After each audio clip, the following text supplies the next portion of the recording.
Once again, I'm here with the same poem, A Tiger in the Zoo.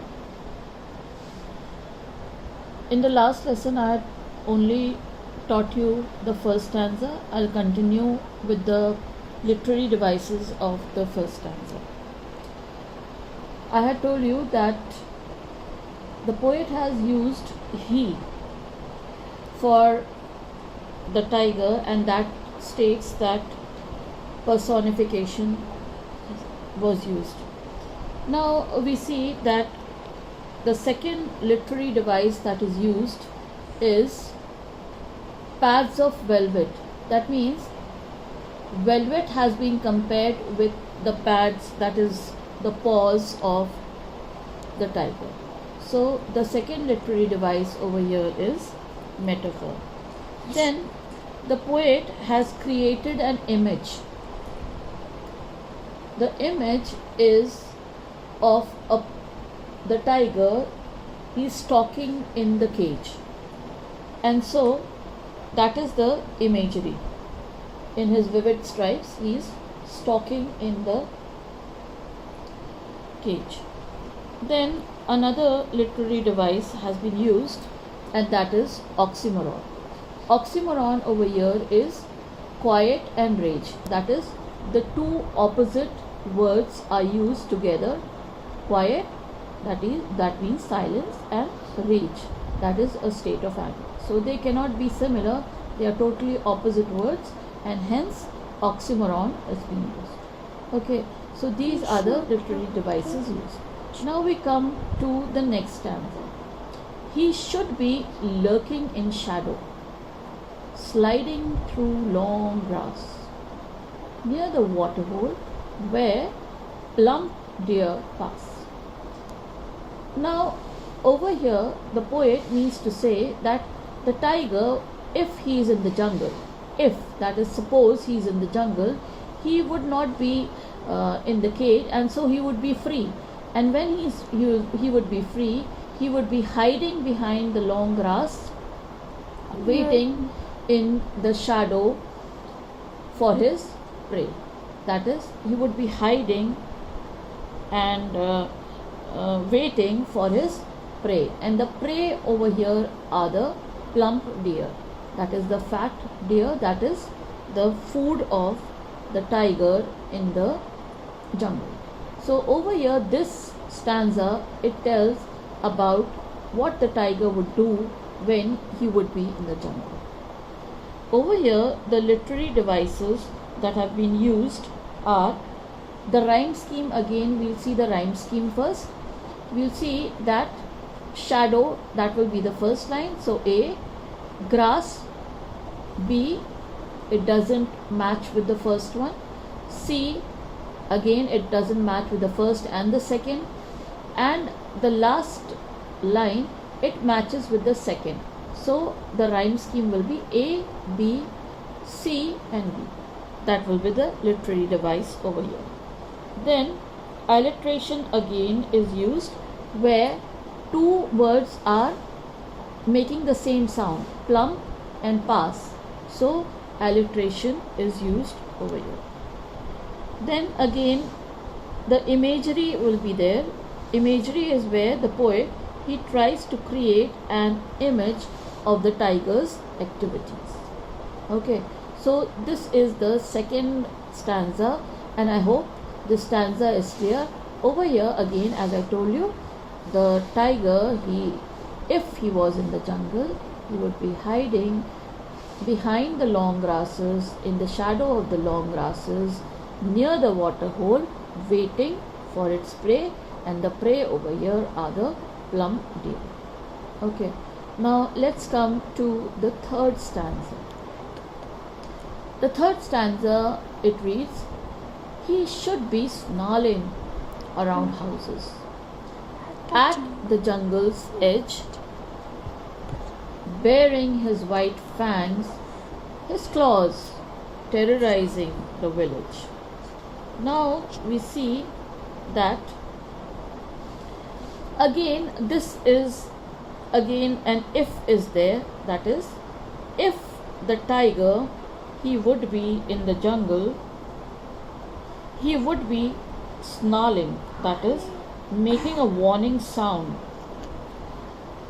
And around the houses, that is, the houses that are located at the edge of the jungle, that is the village, and he would be baring, meaning he would be uncovering his white fangs, that is, his teeth and his claws, just to terrorize, that is,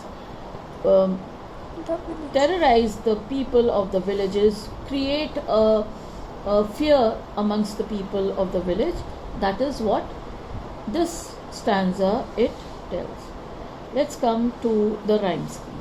Again, as per the previous stanzas, the rhyme scheme is the same: A, B, C and B. A, B, C. B is rhyming with the fourth line.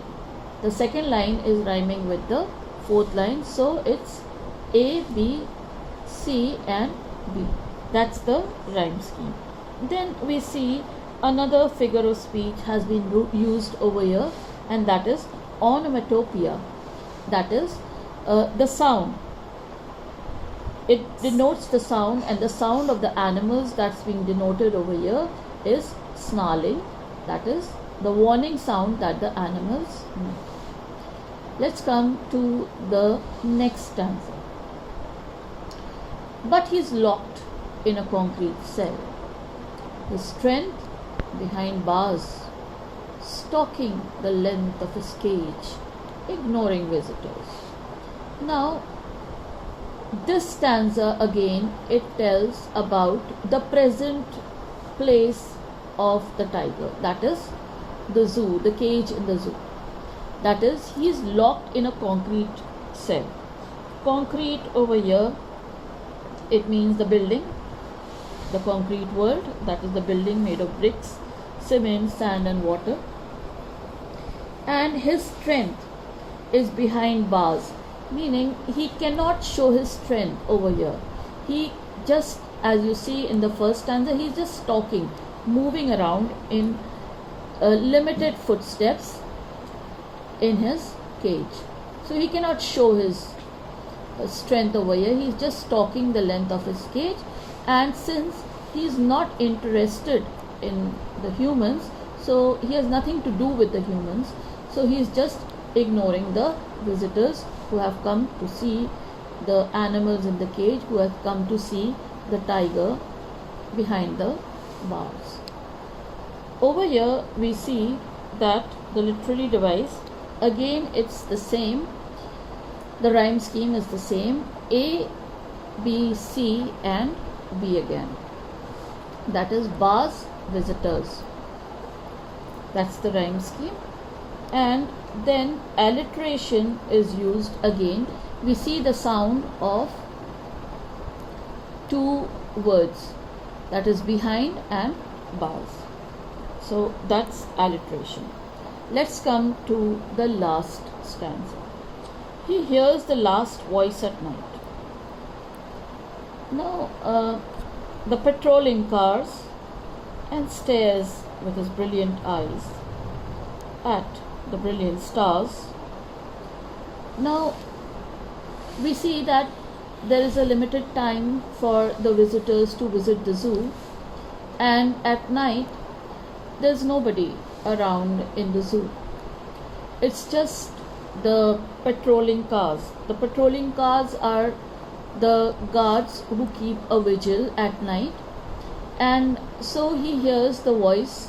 That is the only voice he hears at night. He stares with his brilliant eyes at the brilliant stars.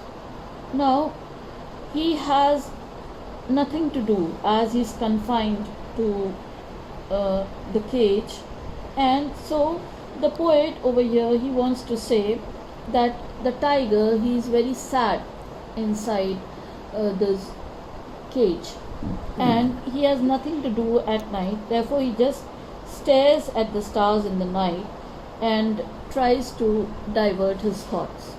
So over here, let's come to the rhyme scheme. The rhyme scheme over here is the same as the previous stanza. that is night, rhyming with, not rhyming with the second line. So A, B, C, and again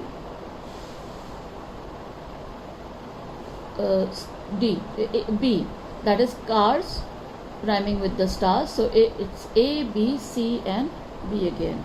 That's the rhyme scheme. Alliteration again, he hears, that is H and H.